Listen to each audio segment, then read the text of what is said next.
Hello everyone, this is yours truly, the Morning Gardener, and I've had a great time out in my yard, and I had some time to take some pictures, and I'm going to share those pictures with you in just a second.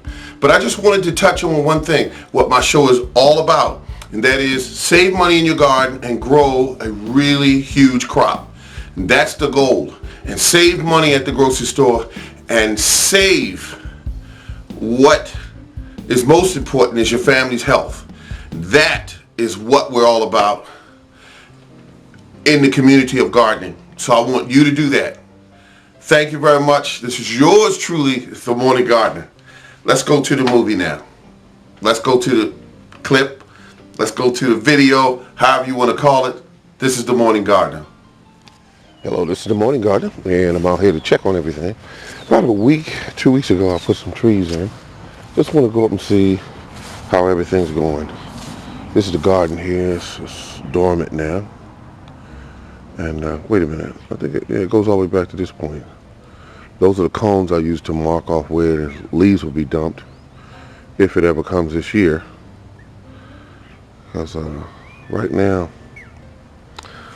everything's at a standstill.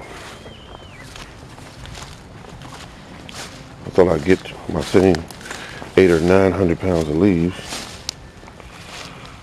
I've got my raspberry plant there. That's the gold raspberry. I just put it in this year.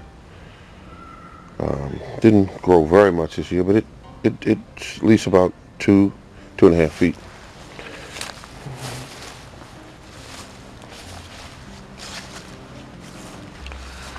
And that's one of the trees. Looks good. This one here looks good. And this one here still got some plenty of green in it. This is from a different cellar. Everything's very small, and it is what it is. And this one here was when I moved. Should have clipped it back, but I clipped it back one time and it grew about 3 feet from that point. It was last cut back, but this one here, it's got some spurs on it. And this one here is looks real good, nice and healthy. This one here is a pear.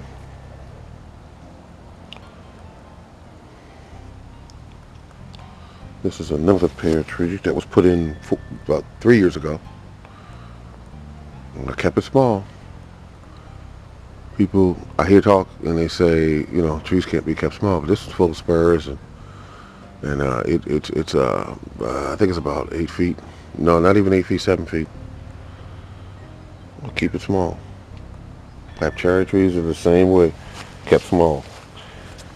This one here, the first initial cut I do is usually about knee height. Let's say about 20 inches, and I cut it. And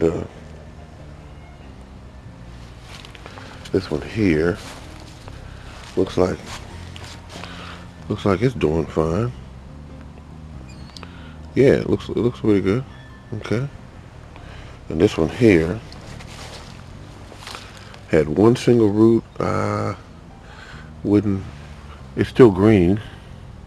I don't think it's gonna make it. That's a what is this called? Bartlett? No. It's called a Duchess pear. I don't think it's gonna make it, but because it's at one single root, it might, but it would surprise me if it did. And this is a beautiful thing here. These trees are. This one here was the first one in this location over here. I put in, and I put these blocks around it originally so nobody would just walk into it, namely me, because I don't want to damage it any further. Now this one over here. Okay, now this one here is a tree that they sold to me. It's called Stock Bros.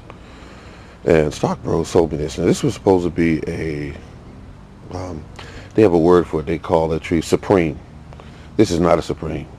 When I took it out of the box, I said, wait a minute. I gave them $7 extra for a Supreme. They sent me a standard dwarf and charged me, even though they looked at the diameter of it and said, this is not 5/8. You know, you could, let me see, you could see that. That's not 5/8. Nowhere in that tree is that 5/8 around.